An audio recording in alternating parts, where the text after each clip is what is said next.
പൃഥ്വിരാജിന്റേത് ദേശവിരുദ്ധ ശബ്ദമെന്ന് ആവർത്തിച്ച് RSS മുഖവാരിക organiser. കേന്ദ്ര സർക്കാരിനെതിരെ നിലപാട് സ്വീകരിച്ചതിൽ പേരുകേട്ടയാളാണ് പൃഥ്വിരാജെന്നും സേവ് ലക്ഷദ്വീപ് എന്ന പ്രചാരണത്തിന് പൃഥ്വിരാജ് നേതൃത്വം നൽകിയെന്നും ഓർഗനൈസർ പറയുന്നു. സ്വാതി സന്തോഷുണ്ട് ദില്ലിയിൽ നിന്നും. സ്വാതി, ഇത്തരത്തിൽ സംഘപരിവാറിന്റെ ആരോപണങ്ങൾ ഒന്നൊന്നായി ഓരോ ദിവസവും ഓർഗനൈസർ ആരോപിക്കുകയാണ്. പൃഥ്വിരാജിനെതിരെയാകട്ടെ മോഹൻലാലിനെതിരെയാകട്ടെ, ഇപ്പോൾ എന്താണ് പുതിയ ആരോപണം?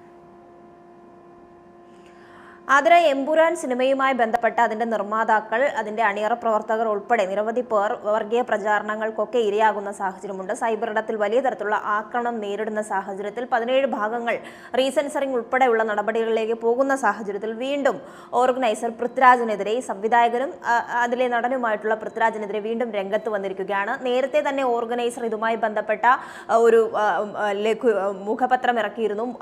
അതിൽ തന്നെയും വലിയ വിമർശനങ്ങളാണോ പൃഥ്വിരാജിനെതിരെ ഉയർന്നത്. മോഹൻലാലിനെയും അതിൽ വഞ്ചകനാണ് അല്ലെങ്കിൽ ദേശവിരുദ്ധനാണ് എന്ന തരത്തിലുള്ള പരാമർശങ്ങൾ ഉയർന്നിരുന്നു. എന്നാൽ ഇതിന് പിന്നാലെ വീണ്ടും ഈ പ്രതിഷേധങ്ങളൊക്കെയും ചൂടേറുന്ന ഘട്ടത്തിലും പൃഥ്വിരാജിനെതിരെ വലിയ ആക്രമണം ഘടിപ്പിക്കുകയാണ് RSSന്റെ മുഖവാരികയായിട്ടുള്ള ഈ ഓർഗനൈസർ എന്ന് പറയേണ്ടി വരും. ദേശവിരുദ്ധ ശബ്ദമാണ് പൃഥ്വിരാജിൻ്റേത് എന്ന് വീണ്ടും ആ ലേഖനത്തിൽ ചൂണ്ടിക്കാണിച്ചിട്ടുണ്ട്. അതോടൊപ്പം കേന്ദ്ര സർക്കാരിനെതിരായി കൃത്യമായ നിലപാടുകൾ, എല്ലാ കാലത്തും കൃത്യമായ നിലപാടുകൾ എടുത്ത ആളാണ് പൃഥ്വിരാജ് എന്ന് ചൂണ്ടിക്കാണിക്കുന്നു. പ്രത്യേകം CA അടക്കമുള്ള പ്രക്ഷോഭങ്ങളിൽ മുൻപന്തിയിലുണ്ടായിരുന്നു. ഹാഷ്ടാഗുകൾ അടക്കം ഇട്ടുകൊണ്ട് വലിയ പ്രതിഷേധങ്ങൾ പൃഥ്വിരാജിന്റെ ഭാഗത്തു നിന്നും പൃഥ്വിരാജിന്റെ ബ്രദറായിട്ടുള്ള ഇന്ദ്രജിത്തിന്റെ ഭാഗത്തു നിന്നും ഉണ്ടായിട്ടുണ്ട് എന്നടക്കമുള്ള കാര്യങ്ങൾ ആ ലേഖനത്തിൽ ചൂണ്ടിക്കാണിക്കുന്നു. CAA പ്രക്ഷോഭത്തിൽ ആഭ്യന്തരമന്ത്രിയായിട്ടുള്ള അമിത്ഷാ എടുത്ത നിലപാടിന് എതിരായാണ് ഒരു നിലപാട് പൃഥ്വിരാജ് എടുത്തിട്ടുള്ളത്. അതുകൊണ്ട് തന്നെ അദ്ദേഹം ദേശവിരുദ്ധനാണെന്ന് അദ്ദേഹത്തിന്റെ ആ പ്രസ്താവനയിലൂടെ, ആ പ്രതികരണത്തിലൂടെ തെളിയുന്നു എന്നും ഓർഗനൈസർ ഇപ്പോൾ പറയുകയാണ്. CAA പ്രക്ഷോഭത്തിൽ ജാമിയ മിലിയ സർവകലാശാലയിലെ വിദ്യാർത്ഥികൾ വലിയ തരത്തിലുള്ള പ്രതിഷേധവുമായി മുന്നോട്ട് പോയിരുന്നു.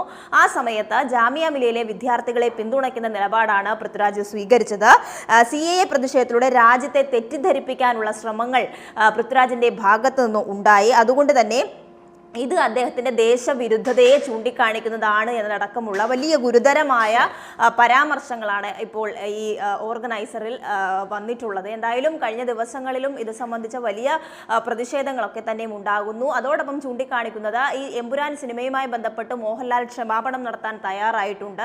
മോഹൻലാലിന്റെ പോസ്റ്റ് കൂടി അവർ ചൂണ്ടിക്കാണിക്കുന്നു. ആ ഫേസ്ബുക്ക് ലിങ്ക് കൂടി അതിനോടൊപ്പം വെച്ചിട്ടുണ്ട്.